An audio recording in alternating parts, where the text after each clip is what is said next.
ثاقب نثار کی دونوں بیٹیوں کی شادیاں لاہور کی بااثر فیملی میں میاں مصباح الرحمان کے بیٹوں سے ہوئی ہیں، جس نے ثاقب نثار کے سمدھی میاں مصباح الرحمان اور جس نے ثاقب نثار کے دونوں داماد مل کر 3 فارما کمپنیاں چلاتے ہیں، جن میں پاپولر کیمیکل ورکس، سرویئر اور شازو شامل ہیں۔ چیف جسٹس ثاقب نثار نے اپنے سمدھی اور دامادوں کو فارما انڈسٹری کا ڈان بنانے کے لیے ایک کرپٹ شخص شیخ اختر حسین کو ڈرگز ریگولیٹری اتھارٹی کا سربراہ بنوا دیا۔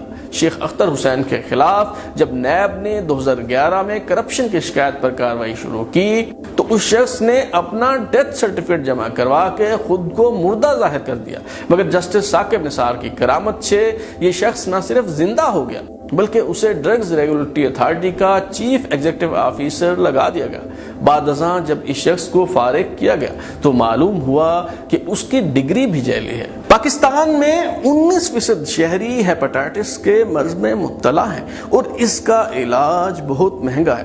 امریکی کمپنی جیلڈ کی ٹیبلٹس والڈی جو ہیپاٹائٹس کا علاج سمجھی جاتی ہیں، اس کی 28 گولیوں کی ڈبی درآمد کر کے 5500 روپے کی بیچی جا رہی تھی، اور کئی فارما کمپنیاں یہ ادویات مقامی سطح پر تیار کر کے سوارڈی کی پیکنگ میں بیچ رہی تھی۔ ہیپاٹائٹس کے مریض کو یہ دوائی 6 مہینے تک کھانا پڑتی ہے۔ ماہرین کے مطابق 1 سال میں کم از کم 7 لاکھ مریضوں کو یہ 6 ماہ کا کورس کرنا پڑتا ہے۔ یوں فارما کمپنیاں 231 ارب روپے صرف ایک دوائی سے ہی کما رہی تھیں۔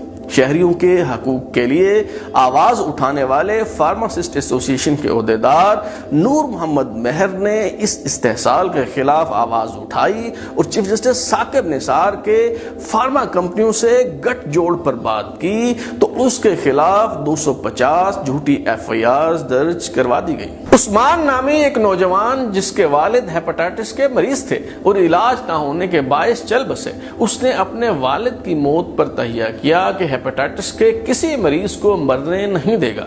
عثمان نے ایورسٹ کے نام سے فارما کمپنی بنائی اور اعلان کیا کہ 28 گولیوں پر مشتمل جو امریکی گولی سوارڈی 5500 روپے میں بیچی جاتی ہے وہ 230 روپے میں فروخت کی جائے گی۔ ڈرگ مافیا نے عثمان کی راہ میں روڑے اٹکانا شروع کیے۔ فیروسنز لیبارٹریز جو امریکی دوائی کی درآمد سے اربوں روپے کما رہی تھی، اس کے مالکان کے داماد چودھری نثار وفاقی وزیر داخلہ تھے۔ چودھری نثار نے عثمان کے خلاف جھوٹے مقدمے درج کروا کے اس کی فیکٹری سیل کروانے کی کوشش کی۔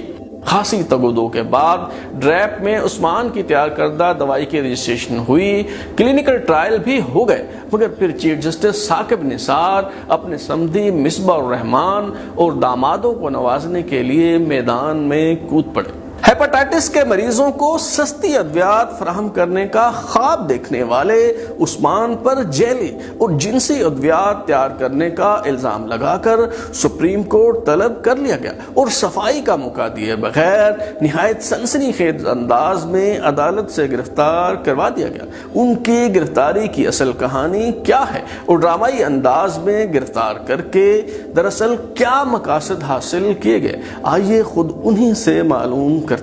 سر آپ پہ جو یہ الزام ہے کہ آپ سیکس ادویات بناتے ہیں، کوئی سیکس ایک عام بندے پہ، غریب بندے پہ جو مرضی الزام لگا دیں، مجھے جواب دینے کا ہی موقع نہیں دیا گیا۔ آرٹیکل 10A کے مطابق جب فیئر ٹرائل نہیں ملے گا،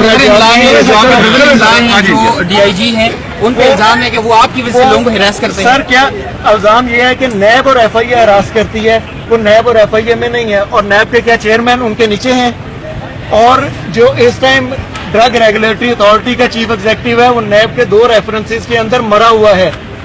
ارے یہ ساری کی ساری رجسٹریشن لیٹر میرے ساتھ ہیں۔ سپوریس ڈرگ جو ہے وہ لیبارٹری، صرف آپ کیوں کر رہے ہو؟ اتنے لوگ اور بھی بناتے ہیں تو پھر وہ تو رجسٹرڈ ہیں، تو آپ کے ساتھ کیا مسئلہ ہے؟ وجہ کیا ہے جو صرف آپ؟